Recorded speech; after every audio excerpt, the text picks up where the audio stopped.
I'm Majid Travel for your Baitullah journey. Assalamualaikum warahmatullahi wabarakatuh. Selamat datang di podcast Ruang Tengah, di mana perjalanan menjadi pelajaran bersama Majid Travel for your Baitullah journey dengan saya Sakinah dan saya Riri. Nah, di podcast Ruang Tengah ini kita bakal ngobrol santai soal pengalaman-pengalaman bersama jamaah umroh yang udah diundang ke Baitullah. Dan pada episode kali ini Mbak Gina kita kedatangan tamu spesial yang mana beliau adalah salah satu jamaah kita yang udah berangkat beberapa waktu yang lalu, dan beliau akan memberikan sharing-sharing tentang pengalamannya yang luar biasa mengenai spiritual umrohnya, tentunya bersama Majid Travel. Kalau gitu langsung aja kita sambut Mas Imam. Assalamualaikum Mas. Waalaikumsalam Mbak Dede, Mbak Gina. Apa kabar? Alhamdulillah. Gimana kabarnya Mas? Baik, alhamdulillah. Mas Imam, boleh dong cerita-cerita nih, gimana sih pengalaman kemarin berangkat ke Tanah Suci Mas Imam, berangkatnya tanggal berapa, terus bareng siapa, terus apa sih, kayak apakah ini rencana Mas Imam dari udah lama kah atau gimana sih? Oke, jadi saya itu keberangkatan 28 September 2024 tahun lalu kebetulan gitu. Dan ini memang sudah saya cita-citakan untuk berangkat sama pasangan waktu itu. Oh, ini sudah menikah? Sudah, alhamdulillah. Jadi qadarullah, Allah tuh wujudin ya gitu ya. Kayak saya inginkan sama istri ketika sudah menikah tuh bisa berangkat bareng gitu. Umroh. Itu cita-cita udah lama gitu ya? Udah. Sebenarnya sih dari sebelum nikah ya, tapi sebelum nikah tuh jadi kepengen nanti habis nikah kita bulan madunya kita mau haji yuk gitu. Cuma memang ada beberapa hal yang memang bikin kita nggak bisa berangkat gitu ya. Mulai dari kesiapan secara finansial gitu kan. Tapi setelah nabung, alhamdulillah bisa berangkat. Wah, Masya Allah Mas. Terus apa tuh yang bikin Mas Imam nih mantap untuk memutuskan pergi umrah? Oh, alhamdulillah Mbak. Jadi yang pertama tuh memang karena sudah ada rezekinya ya. Tuh kan, karena memang sudah kita cita-citakan juga gitu kan untuk bisa bulan madu. Ternyata bisa berangkatnya di 3 tahun masa pernikahan gitu kan. Terus yang kedua itu Mbak, jadi pada saat dananya sudah ada gitu ya, terus saya datang nih ceritanya ke Majid Travel nih gitu, tanya-tanya mengenai keberangkatannya adanya di bulan apa segala macam gitu kan. Terus karena memang ini butuh prepare gitu ya, butuh persiapan yang matang, jadi kita ajukan tanggal di bulan yang agak jauh. Kurang lebih kayaknya hampir 6 bulan deh, mau 6 bulan gitu. Itu daftar di bulan apa, Mas? Pokoknya September mundur tuh 6 bulan gitu. Oke. Jadi dari Agustus saya daftar gitu ya. Daftar kayaknya Agustus. pokoknya 5 atau 6 bulan ke depan lah. Gitu kan. Terus kalau travelnya ya oke aja gitu kan, nggak masalah. Kebetulan emang waktu itu bulan itu tuh emang ada keberangkatan juga gitu rencananya. Nah terus setelah bayar, terus kita pulang gitu kan, itu bayarnya juga masih pakai kita ngasih down payment aja gitu kan. Gitu. Nah setelah pulang tuh kita dapat pesan gitu dari dia. Jadi secara mendadak, ini kalau misalkan 4 hari lagi untuk berangkat kira-kira bisa nggak gitu. 4 hari persiapannya. Nah, wah bimbang deh tuh saya kan. Saya bicara sama istri. Kalau istri kan karena memang sebelumnya sudah pernah ke sana ya, sudah pernah ke Baitullah, jadi mungkin dia tidak kaget apa aja persiapannya segala macam. Saya karena baru pertama kali, jadi saya agak bingung nih mengenai bawa apa aja gitu ya kan, persiapannya benar apa aja segala macam. Dan itu kan harus suntik vaksin ya kalau nggak salah ya. Nah ini yang mungkin kalau dari menurut cerita orang-orang ya, yang nggak didapat sama mereka nih. Karena waktu itu saya suntik vaksinnya itu kan 4 hari sebelum berangkatan gitu ya. Jadi waktu itu dilaksanakannya itu di bandara gitu, suntik vaksinnya. Jadi langsung ke sana. Itu memang ditawarkan dari travel atau Ya, cari sendiri? itu ditawarkan oleh travel karena sudah mepet banget waktunya, gitu kan. Jadi kalau saya mikir waktu itu, wah ini memang kayaknya sudah panggilan gitu dari Allah gitu ya. Oke. Jadi memang harus disegerakan gitu. Gak mau nunda-nunda lagi jadi. Iya betul. Tadinya sih memang kita ada pilihan untuk mau diambil atau tidak gitu. Tapi karena kita berdua juga berpikiran udahlah untuk ibadah gitu ya, Iya. cepat lebih baik gitu. Iya, kan. betul. Gitu. Jadi ya udah kita ambil itu. Akhirnya berangkatlah Benar aja dong. berdua bersama istri ya Mas. Alhamdulillah. Nah, waktu berangkat nih Mas sampai sana, gimana sih kesan pertamanya? Pengalaman pertama Mas Imam kan ya? Betul. Pas ngelihat Ka'bah, pas sampai Mekah tuh Oke. apa sih yang dirasain gitu? Jadi waktu itu tuh destinasinya itu pertama kali itu kita mendaratnya tuh di Madinah. Oh, Madinah. Jadi destinasi awal itu memang kita ke Madinah dulu, setelah itu baru kita ke Mekah. Jadi sebelum ke Mekah tuh di Madinah tuh udah merasa kayak wah ini amazing gitu kan. Ini tuh bener-bener kayak hal yang nggak pernah saya bisa apa ya Bakal jadi kenyataan. gitu kan. Jadi kayak ini bener nggak sih sebenarnya gitu. Iya. Jadi selama perjalanan tuh cuma bisa berdoa semoga dilancarkan segala macam gitu ya. Sampai sampai di Madinah itu ya masih percaya tidak percaya gitu. Iya senang banget. Oh iya, mbak gitu. Nah, apalagi ketika dari Madinah, terus waktu itu kan saya keberangkatan itu kan 12 hari ya. Oke. Jadi di Madinah itu 5 hari, di Mekahnya balik ya, saya lupa ya. Tapi kurang lebih kalau nggak salah di Madinah tuh lebih lama kalau nggak salah. Oh, lebih lama di Lebih Madinah. lama di malah. Madinah, benar. Lalu ke Mekah. Dan ke Mekah pun juga sama gitu. Tapi sebelum berangkat ke Mekah, saya ada sedikit cerita sih. Oke. Karena saya termasuk orang yang belum pernah ya datang ke sana. Saya tuh selama di Madinah saya berpikir, emang pada umroh tuh seperti apa sih gitu. Emang ambil mikot tuh seperti apa sih? Iya. Gitu. Betul nggak? Betul. Mungkin Mbak Sakina sama Mbak Rio juga ngerasain itu ya. Kayak apa sih itu ambil mikot gitu? Iya, Apa banyak sih itu? pertanyaan-pertanyaan di Betul. kepala gitu yang belum dan dijawab. dan yang ada di kepala saya tuh ibadah umroh tuh apakah sesulit itu gitu loh. Jadi ngebuat saya kayak dan Passion. hidup juga bener kan gitu. Nah singkat cerita ketika saya dari Madinah kebetulan saya ngambil ada pilihan tuh waktu itu mau pakai kereta cepat ya atau mau pakai bus gitu. Nah kebetulan dari travel itu sudah menyediakan kereta cepat secara gratis. Oke. Gitu.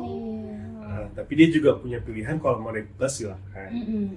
Gitu. Dan kebetulan karena saya baru pertama kali, jadi saya mau naik bus karena saya mau melihat seperti apa sih suasana.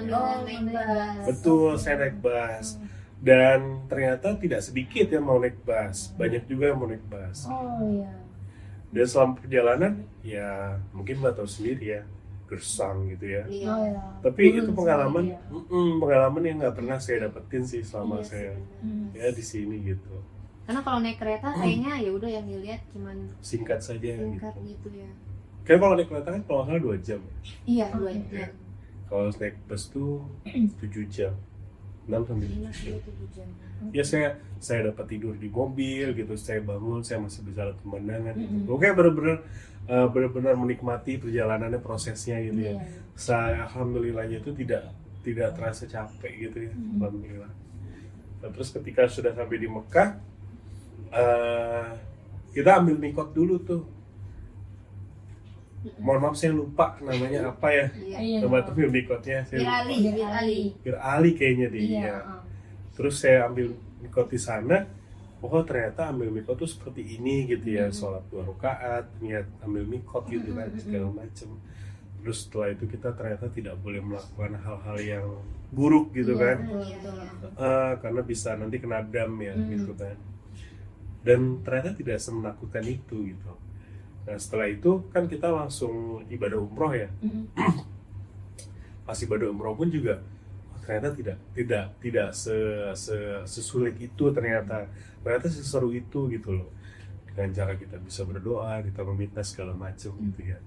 Itu sih yang nggak nyangka ya ketika baru masuk terus bisa melihat Ka'bah ya, memang sebelumnya itu tidak bisa divisualisasikan gitu ya. Kita pas melihat wow gitu, Insya Allah. Nggak bisa diungkapkan gitu perasaannya. Betul. Jadi kayak udah bahagia deh mah pokoknya. Masya Allah ya, pengalaman yang luar biasa gitu ya. Jadi merinding gitu ya dengarnya. Bener, karena pengalaman aku baru pertama kali dengar nih pengalaman yang kayak 4 hari langsung Iya, berangkat banget gitu. Saking Allah udah pengen manggil Mas Imam sama istri Iya, gitu. betul. Oke, kira-kira apa nih Mas? Momen yang paling berkesan ketika menjalankan ibadah umroh. Momen yang berkesan itu banyak ya sebenarnya ya. Oke. Dimulai dari keberangkatan itu kita tuh ada perubahan penginapan gitu. Dan ya menurut cerita dari istri saya ya, karena dia sudah pernah berangkat sebelumnya gitu ya.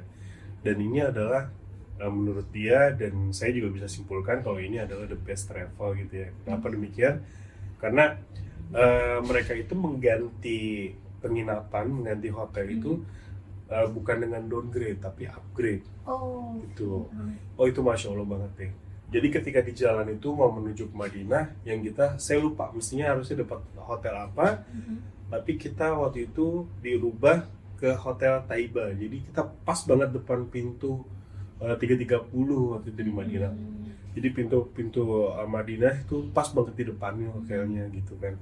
Nah begitu pun juga di Mekah gitu. Jadi ada perubahan dari hotel apa menjadi apa gitu kan. Nah tapi tidak downgrade tapi upgrade gitu loh. Itu sih yang Itu tanpa dikenakan biaya apa-apa. nggak ada biaya apapun. Jadi semua free gitu. Terus yang kedua itu momen yang paling berkesannya ya karena saya sama istri ya, berdua ya. Jadi pada saat hari pertama kita umroh tuh kita bareng-bareng kan. Biasa kalau kita umroh bareng-bareng kan sama Mutoif, kita selalu ngikutin apa yang Mutoifnya ucap ya. Jadi kita pakai apa namanya? Ya pakai earphone gitu ya. Jadi Mutoif ngomong apa kita kedengaran kan, lalu kita ulangi gitu ya. Nah, terus di hari keduanya itu pada saat tawaf sunnah kita tidak ikut bareng dengan mereka. Jadi setelah ambil mikot, kami memutuskan untuk umroh berdua gitu. Dan ternyata itu jauh lebih nikmat. Karena apa? Karena kita kan ada buku panduannya ya. Jadi saya sama istri tuh saya baca baca doanya, dan kita juga baca artinya gitu. Jadi kita makin tahu gitu loh, ternyata umroh nih apa sih yang kita baca gitu, apalah artinya gitu. Jadi terasa lebih bermakna ya. Jadi bener-bener kayak hikmah, Pak, kita pelan-pelan jalannya gitu. Karena kan kita nggak nunggu rombongan segala macam ya. Jadi jalan pelan-pelan, mulai dari tawaf, lalu kita mondar-mandir di Syai gitu kan, sampai kita berdoa di setelah umroh gitu. Itu. Oke, Mas Imam, kira-kira ada nggak nih kayak keajaiban ketika umroh? Karena kan biasanya kalau misalnya orang pulang umroh tuh dia bakal cerita ada hal yang tidak terduga yang dia alami ketika umroh gitu. Ada sih Mbak. Ini pengalaman unik sih menurut saya. Jadi gini ceritanya. Jadi saya kan bukan biasanya. Jadi selama di Madinah tuh saya selalu mencari saf terdepan gitu. Karena saya pengen banget sholatnya di belakang imam gitu. Dan pada saat itu saya kurang paham kalau ternyata sholat di belakang imam itu adalah kita harus masuk dulu ke Raudhah gitu. Karena tempat imamnya dari situ kan. Jadi pada saat itu saya selalu ke depan, saya sholat dari kan lumayan jauh ya dari pelataran sampai dengan masuk ke dalamnya. Sampai di depan kok tapi selalu tembok yang saya temuin gitu. Jadi kalau dari pintu 303 tuh 303 ya? 330 ya? 303 ya? Jadi dari pintu situ tuh masuk terus ke dalam tuh kan lurus terus memang ya. Ternyata saya harus ambil agak sedikit ke kiri gitu. Nah jadi saya taunya itu, saya cerita sama istri waktu itu. Jadi saya cerita sama istri, aku pengen banget gitu sholatnya di belakang imam masjidnya gitu. Ya kan? Nah waktu itu kesampaian kan dapat kesempatan untuk pergi ke Raudhah ya. Jadi pada saat ke Raudhah itu saya lepas lepas asar berangkatnya tuh ke Raudo. Karena antriannya panjang, waktu itu alhamdulillah pas mau maghrib tuh Mbak. Jadi pas banget mau maghrib, saya masih bilang sama istri kan, ya ini masih ngantri di Raudo gitu. Terus saya masuk chat juga. Nah, terus ketika sudah pas mau masuk, istri bilang, mudah-mudahan kamu nanti bisa sholat maghrib di dalam Raudo gitu. Iya, amin. Nah, terus pas banget saya masuk, azan Mbak, udah itu azan. Nah, kan jadi kan pas masuk itu kan kayak geruduk-geruduk gitu ya, orang kan kayak berlomba-lomba mencari tempat gitu kan. Nah saya pikir saya gini, yang penting saya dapat tempat aja di Raudo, karena itu adalah taman surga kan, bilangnya gitu ya. Jadi saya nggak gerusuk, yang penting saya dapat tempat kosong gitu. Nah terus saya sholat 2 rakaat gitu ya, saya sholat qobliyah waktu itu di situ. Sorry mbak, jadi gini ceritanya. Jadi pada saat masuk itu kan kita sholat 2 rakaat dulu ya. Nah pas sholat 2 rakaat baru azan tuh di situ mbak, gitu. Jadi pokoknya pas masuk tuh semuanya pada geruduk-gerudukan gitu kan ya, pada masuk semuanya dari tempat yang kosong. Sudah dapat tempat, tiba-tiba pas sholat 2 rakaat terus azan gitu kan. Azan terus iqomah ya kan.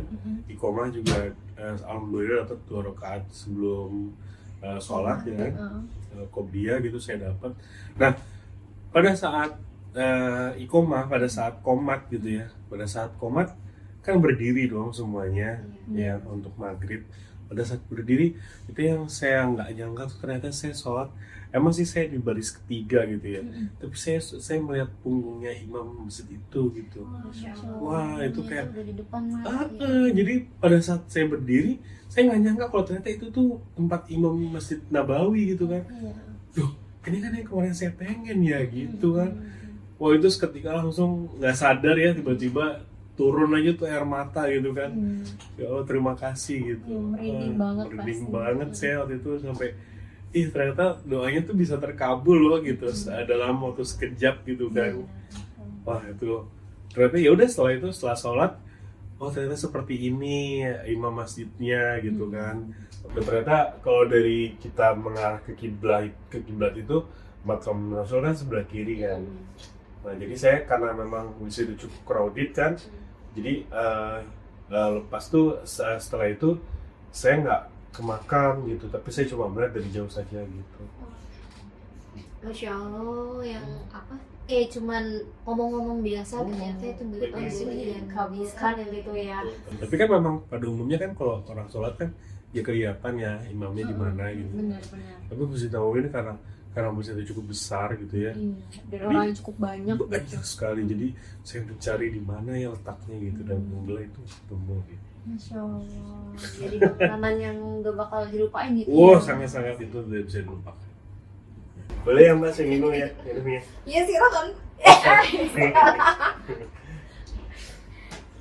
Masya Allah banget ya Mas Imam ya. Pengalamannya dari awal sampai ini tuh benar-benar semuanya yang bikin kita wah gitu ya mbak ya. Merinding gitu. Benar-benar kayak wah, ternyata ini tamu yang ditunggu-tunggu sama kayak ceritanya 1 in million banget gitu. Iya betul, aku juga ngerasanya kayak wah udah disuruh cepet-cepet buru-buru dipanggil rumah, dapat hotelnya di depan tuh pintu dapat Madinah, hadiah lagi, bisa sholat di belakang imam gitu.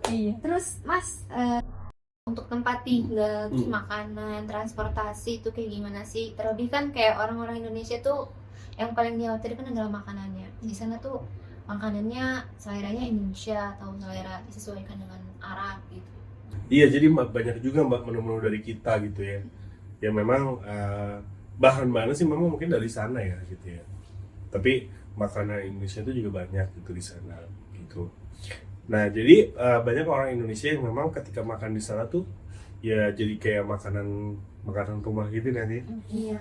Gitu. Jadi bukan banyak makanan khas Arabnya gitu. Kerasa kayak orang-orangnya orang Indonesia semua, terus menu-menu juga bahasa Indonesia dibikin kayak memang benar-benar nyaman gitu ya ibadah di sana. Betul. Jadi satu hari itu dapat makan kami itu 3 kali, gitu kan. Pagi, siang, dan malam, gitu. Dan itu porsinya itu kita bebas mau ngambil sebanyak apapun, sekenyangnya, prasmanan, tuh. Dan masakannya juga enak menurut saya ya.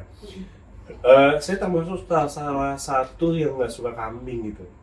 Tapi ketika di sana saya dapat satu kali menu kambing gitu ya, saya makan. Dan ternyata sama sekali nggak apa ya, kan biasanya kambing itu ada bau bau. ini tuh sama sekali nggak ada gitu. Jadi makanannya itu benar-benar bisa diterima sama orang Indonesia gitu. Terus kedua untuk kamar hotelnya juga, waktu itu saya satu kamar tuh berdua dengan istri. Itu juga memang nggak terlalu besar gitu ya, cukup untuk berdua gitu. Gitu, jadi tempatnya bisa dimaksimalkan gitu ya, taruh koper gitu kan, untuk perhias segala macam. Jadi oke aja menurut saya, nggak ada masalah. Aman aja gitu ya Mas. Dan saya sih dapat cerita dari istri saya tentang travel dia yang berangkat sebelumnya gitu ya. Terus dia compare dengan travel yang saat itu kita berangkat berdua bareng. Itu ternyata jauh banget katanya gitu loh, fasilitas yang dapat juga berbeda gitu. Kita kan memang ada city tour ya, kita ada city tour pergi ke kota-kota ya gitu, ke Taif atau kemana segala macam kan. Kalau istri saya itu sebelumnya tuh dia selalu dimintain uang katanya untuk nggak tahu patungan apa gitu ya. Tapi di Al-Majid ini benar-benar nggak keluar uang sama sekali gitu. Semuanya udah include Semua sudah include. Pokoknya kita tuh nggak dimintain, nggak dikolek gitu ya sama si keneknya gitu untuk mau bayar apa segala macam. Free semua. Kalau ketika perjalanan city tour gitu itu tetap dapat makan kah atau enggak gitu? Dapat. Jadi selama pergi itu nggak lepas dari yang namanya makan kotak gitu ya, sama snack. Jadi makanannya tetap terjamin ya? Tetap. Jadi kita walaupun kita nggak dapat makan, misalkan makan siangnya kita nggak dapat di hotel, kita tetap akan diberikan nasi kotak gitu, di dalam bus. Kalau boleh tahu waktu city tour itu kemana aja sih Mas? Yang saya ingat itu ke Taif, karena yang paling berkesan di Taif sih. Gitu. Meskipun memang ada tempat sejarah lain yang kita lewatin gitu ya, tapi yang saya ingat Taif yang masih melekat sampai sekarang ya. Apa sih yang bikin melekat Mas? Karena di sana juga ada wahana yang seru ya. Kayak yang kereta gantung Jadi itu betul, ya? jadi bukan semata-mata memang ada sejarahnya juga di Taif gitu ya, tapi juga di sana kita ada naik kereta gantung, lalu kita ada main yang apa tuh Mbak, dari atas tuh yang turun-turun gitu. Yang kayak seluncuran. Iya, kayak seluncuran gitu. Iya. Nah, itu seru banget sih gitu. Terus kita juga di sana ketemu sama orang Indonesia, karena dia juga penjual jus di sana, jus delima gitu. Tinggal di sana berarti ya? Tinggal di sana, di sana, itu sih. Karena kan kalau wisata kota yang lain itu kan ya datang ziarah ke makam sahabat, lalu berdoa gitu kan ya, segala macam. Tapi di Taif juga kita diceritakan sejarahnya. Dia kan di sana juga ada tempat toko parfum ya Mbak ya, kalau nggak salah ya gitu ya. Kayak ada tempat sejarahnya, tapi lebih seru di Taif. Tapi Mas waktu itu pilih paket yang reguler atau VIP ya kayaknya? Oh enggak, saya reguler. Reguler. Reguler aja sebegitu. Iya, bagusnya gitu. Betul, pokoknya saya walaupun saya pertama kali gitu ya, tapi karena saya dapat cerita dari istri saya sebelumnya pakai travel, saya bukan bilang itu jelek ya, tapi harusnya dia juga bisa membuat travel itu bisa sebagus ini, senyaman ini gitu ya. Jadi dari mulai handling dari awal sampai dengan akhir itu saya tidak memegang koper sama sekali. Semuanya diatasi oleh travel gitu ya? Betul, jadi saya berangkat memang saya bawa koper dari rumah, lalu saya taruh di satu tempat di bandara gitu ya. Setelah itu saya nggak ngeliat koper saya lagi, tiba-tiba ada di kamar. Nah, pada saat pulang pun juga sama, saya taruh koper di depan pintu di hotel. Saya ngeliat koper saya lagi nanti ketika saya di Jakarta. Jadi sama sekali saya nggak bawa apa-apa. Itu kayak. Dan yang paling berkesan lagi adalah pas pulang itu saya dikasih al-baik. Ayam. Ayam al-baiknya. Itu enak banget. Jadi kesan pertama umrohnya dibikin kayak nyaman banget. Nyaman banget gitu. Jadi saya sudah tahu standarnya itu di sini gitu ya. Gitu. Jadi ibadahnya jauh lebih hikmat gitu ya? Betul sekali. Nah, kira-kira ada nggak sih Mas pesan buat teman-teman kita yang masih ragu untuk menjalankan ibadah umroh? Pesannya ya, Mm-mm. oke. Saya sih berpesan kalau misalkan selagi muda gitu ya, silahkan berangkatnya secepatnya gitu ya. Karena apa? Karena badannya masih kuat gitu ya, masih bisa jalan ke sana ke sini gitu kan, nggak capek gitu ya. Sekarang kan cuacanya juga cukup ekstrim ya. Kalau panas juga panas banget, kalau dingin juga dingin banget. Jadi nggak ada yang so-so di sana gitu. Jadi kalau masih muda tuh kita masih enak buat melakukan aktivitas apapun di sana, even itu panas ataupun dingin gitu ya. Kalau semuanya tunggu tua, wah. Kalau misalkan kita ke sana tuh dalam kondisi yang muda, kita melihat yang tua di sana beribadah tuh kayak kasihan gitu. Jadi mereka harus muter di mereka harus tawaf gitu kan, mereka harus benar-benar di sa'i itu kan kayak capek banget kelihatannya gitu kan, kasihan gitu. Jadi kalau misalkan selagi muda, teman-teman bisa berangkat umroh, berangkatlah gitu. Selagi muda ada rezeki untuk berangkat haji, berangkatlah gitu. Jadi nggak semua harus nunggu tua gitu. Apalagi kemarin saya juga baru ditawarin lagi pas saya pulang kurang lebih 6 bulan gitu ya, saya ditawarin lagi, Pak kalau mau berangkat umroh silahkan, kita punya program cicilan gitu. Jadi yang berangkat dulu terus apa namanya baru dibayar ya. Dan itu kan juga akadnya ujrah ya. Iya. Jadi syariah gitu ya, Nggak ada bunga. Segala macam. Semua itu sebagai pilihan buat teman-teman sih nanti kalau misalkan memang mau pergi tapi tersendat nih dengan uang gitu kan. Kalau ngumpulin di bawah bantal kan lama tuh ya. Atau kalau di ATM kan kadang suka gatel pengen jajan ya. Iya, Pakai lagi. Benar, mau beli makanan online segala macam. Jadi ini sih sebenarnya salah satu shortcutnya teman-teman bisa buat pergi ke Baitullah.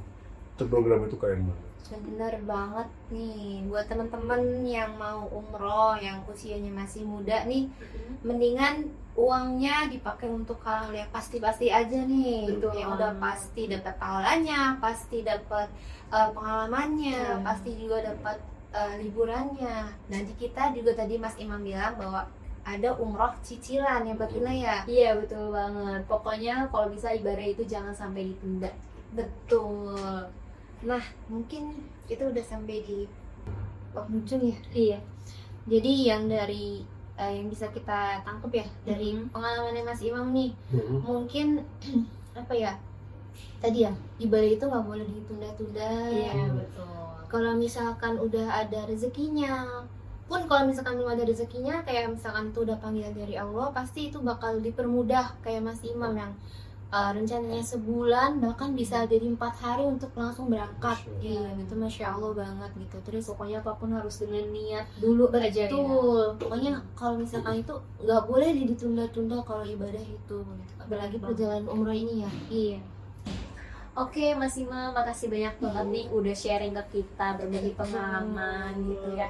Semoga yang ada di sini maupun yang ada di rumah bisa melaksanakan ibadah umroh bersama keluarga maupun kerabat tercinta. Amin ya rabbal alamin. Segitu podcast kita hari ini. Jangan lupa follow @almajidtravel.id dan segera daftarkan dirimu for your Baitullah journey bersama Al-Majid Travel. Sampai ketemu di episode selanjutnya. Wassalamualaikum warahmatullahi wabarakatuh. Bye bye.